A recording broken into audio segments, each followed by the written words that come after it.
Ta parole est une lampe à mes pieds, une lumière sur mon sentier. Psaume 119, verset 105. La méditation.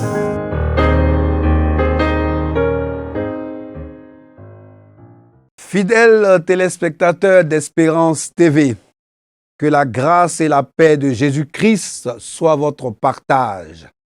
Nous sommes aujourd'hui vendredi 3 mai 2024. Merci d'avoir choisi Espérance TV. Nous sommes à la méditation.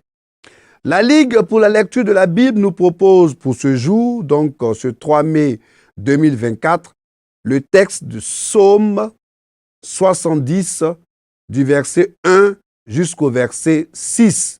Voici donc notre texte de méditation. Psaume 70, verset 1 à 6. Je vais donc lire la parole de Dieu dans la version Louis II. Mais avant, permettez que nous puissions prier le Seigneur pour qu'il nous éclaire, pour qu'il nous enseigne. Nous sommes à ses pieds et nous voulons entendre sa voix. Seigneur, je te bénis, je te rends toute la gloire pour ta parole que nous allons méditer. Seigneur, nous sommes là, nous voici, enseigne-nous.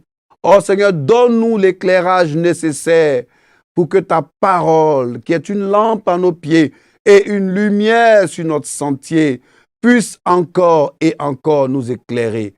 Que ton nom soit béni pour nos téléspectateurs d'Espérance TV qui sont en ce moment en train de suivre cette méditation. Tu les bénis, tu leur accordes ta grâce au nom de Jésus-Christ. Amen. Voilà, j'espère que vous avez dit Amen à notre prière. Alors donc, c'est ce psaume 70, versets 1 à 6, que je vais lire. Si c'est trouvé, je fais la lecture. Psaume 70. Au chef des chantres de David, pour souvenir. Verset 2. Ô Dieu, hâte-toi de me délivrer. Éternel, hâte-toi de me secourir. Verset 3. Qu'ils soient honteux et confus, ceux qui en veulent à ma vie. Qu'ils reculent et rougissent, ceux qui désirent ma perte. Verset 4. Qu'ils retournent en arrière par l'effet de leur honte. Gloire à Dieu. Verset 4. Qu'ils retournent en arrière par l'effet de leur honte. Ceux qui disent Verset 5. Que tous ceux qui te cherchent soient dans l'allégresse et se réjouissent en toi. Que ceux qui aiment ton salut disent sans cesse, exalté soit Dieu. Moi, je suis pauvre et indigent. Ô Dieu, hâte-toi en ma faveur. Tu es mon aide et mon libérateur. Éternel, ne tarde pas. Voilà. Comme vous avez constaté aujourd'hui, le passage est très très court, 6 versets, verset 1 jusqu'au verset 6. Nous allons méditer à l'aide donc du lecteur de la Bible adulte, édition 2024. Et donc, comme nous le savons toujours, le lecteur nous pose un certain nombre de questions. Et les questions du lecteur pour cette méditation, question 1, question 3 et question 7. Alors, question 1, on le sait, c'est de quoi ou de qui parlent ces versets. Question 3, y a-t-il un exemple à suivre ou à ne pas suivre? Et la question 7, quelle vérité Dieu me révèle-t-il? Voilà, quelle vérité Dieu me révèle-t-il? Le psaume 70 est un cri de détresse, un appel au secours lancé à Dieu par un homme humilié par ses ennemis, dont on trouve une version très proche dans le psaume 40, au verset 14 jusqu'au verset 18. Ces deux psaumes sont très très très proches à partir du verset 14 jusqu'au verset 18. On peut se demander si c'est accidentellement qu'il fait suite au psaume 69 que l'on pourrait presque appeler un psaume 40. Librement reproduit et développé. Voilà. C'est comme si c'est un psaume 40, mais plus développé et plus reproduit. Les auteurs du recueil auraient-ils voulu donner aux deux psaumes semblables la même conclusion? Voilà, c'est une question qu'on peut se poser. Le psaume 70 est l'expression de l'esprit de Christ en rapport avec les souffrances qu'il a endurées de la part des hommes. Trop souvent, les souffrances des autres nous laissent insensibles. Alors, on peut comparer donc le chapitre 69 et le verset 21 donc d'Ésaïe. C'est encore plus vrai lorsque nous-mêmes nous sommes éprouvés. En général, dans de tels moments, nous ne pensons qu'à notre propre fardeau et nous trouvons même un certain soulagement à constater que nous ne sommes pas seuls à souffrir. Mais il n'en était pas ainsi de Jésus. Tout en étant lui-même affligé et pauvre, je mets bien affligé et pauvre entre griffes, sa prière était que tous ceux qui cherchent Dieu se réjouissent, s'égaient en lui. On le voit au verset 5. Déjà au psaume 69, verset 7, il avait intercédé que ceux qui te cherchent ne soient pas rendus confus à cause de moi, ô Dieu d'Israël. Que tous ceux qui te cherchent ne soient pas dans la confusion. Tout son désir était que Dieu soit magnifié et que les siens se réjouissent en lui. Nous le voyons aussi au verset 5.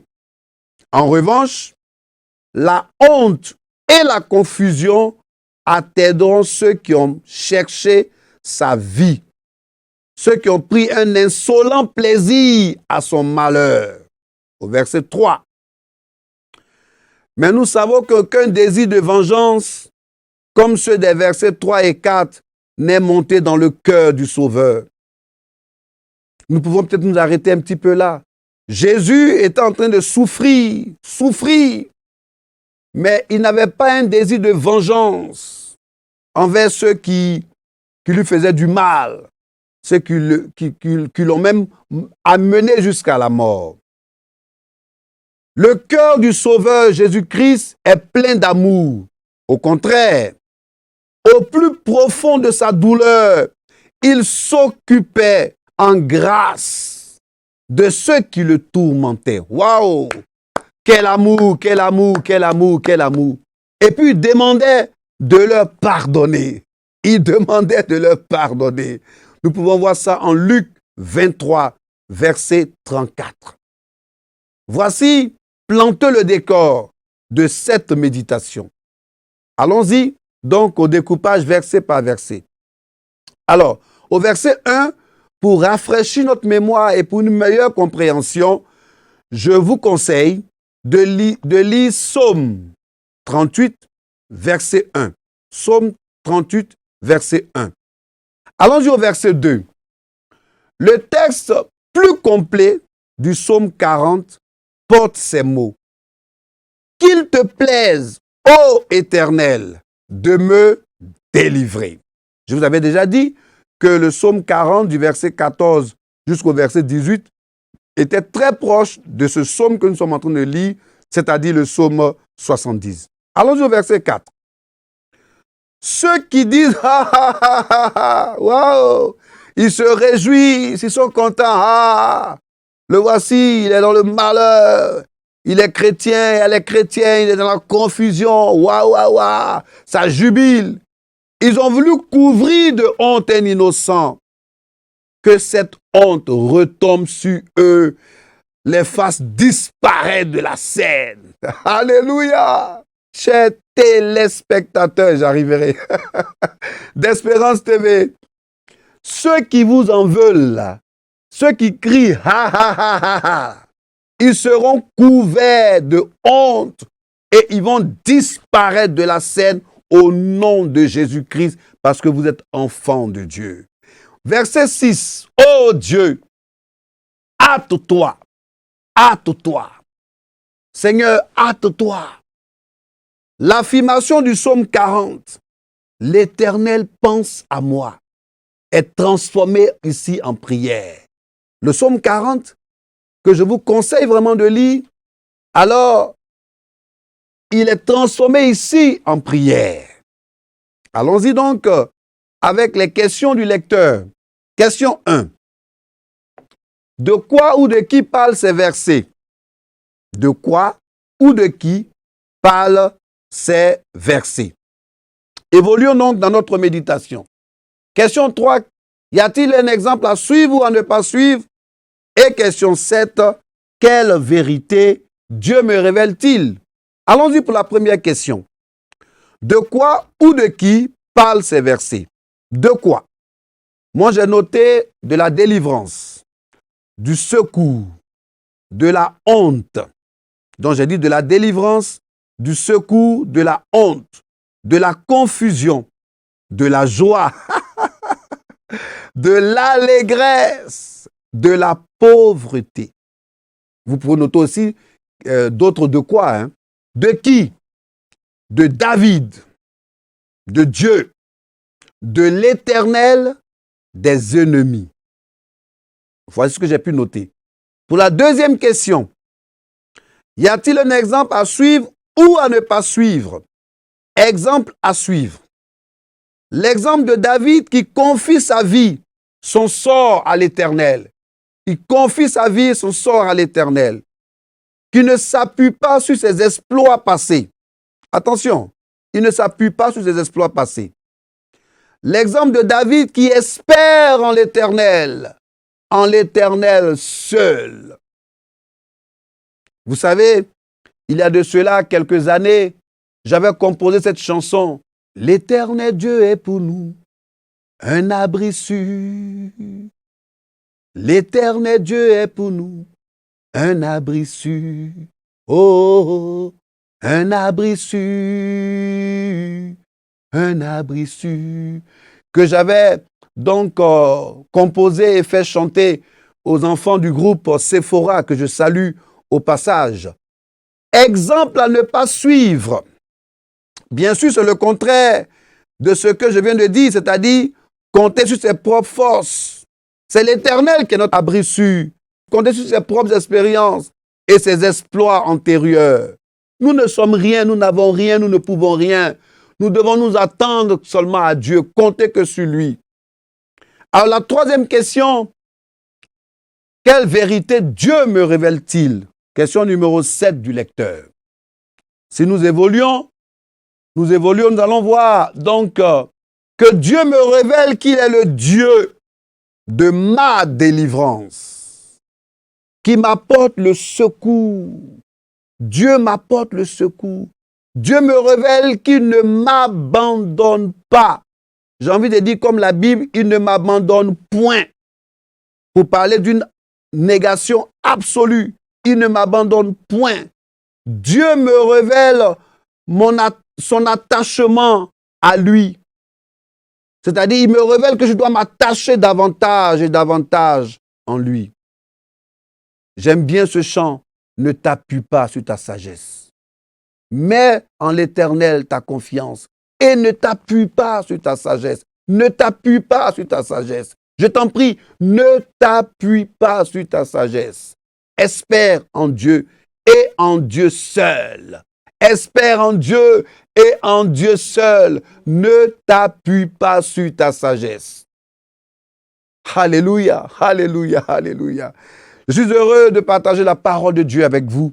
Et donc, quand on a fini de faire le découpage de ces 6 versets, nous allons, et on a répondu aussi aux questions, nous allons passer aux commentaires du lecteur de la Bible. Vous constatez qu'on n'a que 6 versets, donc ça va un petit peu vite.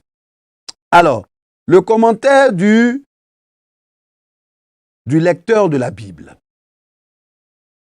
David est assailli par des personnes qui cherchent sa mort.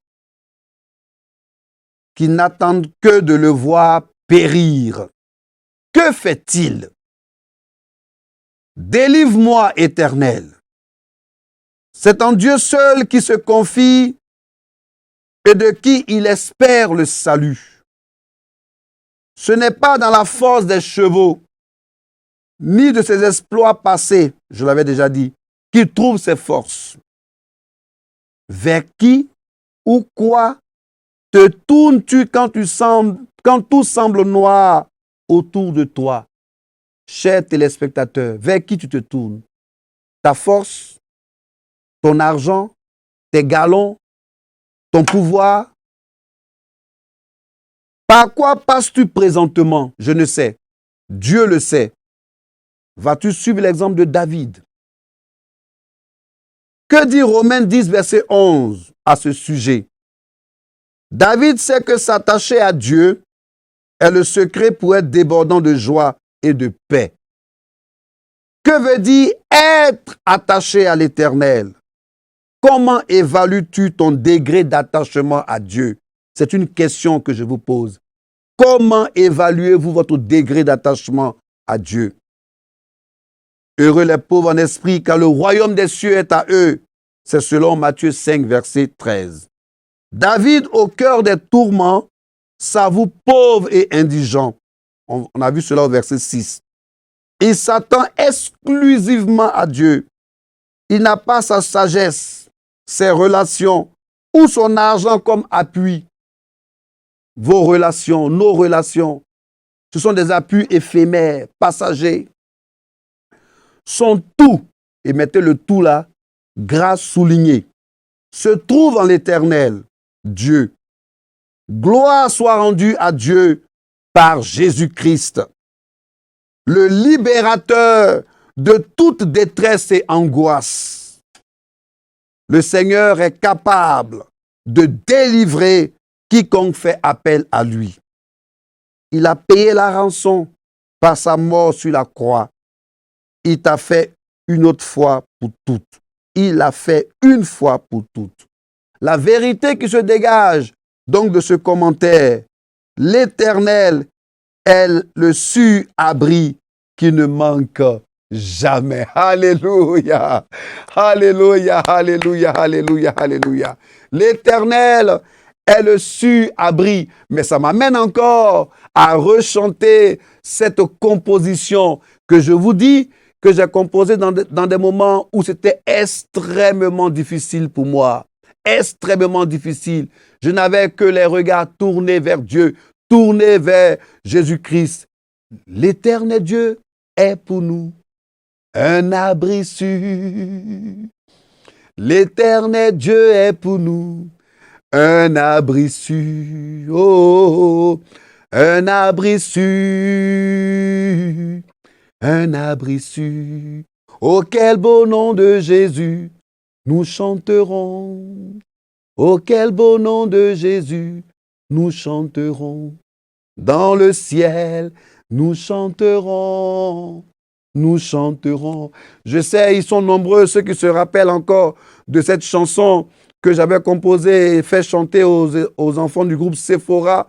Nous étions dans les années 1994 et c'est une chanson qui a fait beaucoup de bien et qui continue de faire beaucoup de bien parce que l'Éternel Dieu est pour nous un abri sûr. Pour ceux qui nous prennent en marche, vous suivez donc la méditation avec la Ligue pour la lecture de la Bible. Vous êtes sur Espérance TV. Et donc, nous avons médité Psaume 70 du verset 1 au verset 6. Et nous avons répondu aux questions, donc 1, 3 et 7 du lecteur de la Bible. Nous te bénissons, Seigneur. Nous te louons. Nous célébrons ton nom. Parce que quand nos ennemis veulent nous voir souffrir, ils veulent nous voir dans des difficultés, c'est là que tu te manifestes. Quand ils crient, ha ha ha ha, il n'a pas dit qu'il est enfant de Dieu. C'est là que tu te glorifies. C'est là que tu montres que tu es encore avec nous. Seigneur, que ton nom soit béni pour cette méditation. Merci pour nos téléspectateurs d'Espérance TV qui nous suivent et qui méditent en ce moment ta parole. Oh Seigneur, tu dis que tu es notre abri sûr. Tu es notre abri sûr. Et nous avons de bonnes raisons de nous attacher à toi. Que ton nom soit béni, que ton nom soit loué, que ton nom soit célébré. Au nom de Jésus-Christ. Amen. Voilà, c'était donc la méditation de ce 3 mai, de ce vendredi 3 mai 2024. J'espère que nous avons pris beaucoup de notes pour cette méditation qui n'avait que 6 versets, c'est vrai, mais il y avait beaucoup d'enseignements à tirer de cette méditation. Je vous dis shalom, paix dans vos maisons, que Dieu soit loué, que Dieu soit glorifié et à nous revoir pour une prochaine méditation. Que Dieu vous bénisse. Shalom dans vos maisons. Ta parole est une lampe à mes pieds, une lumière sur mon sentier.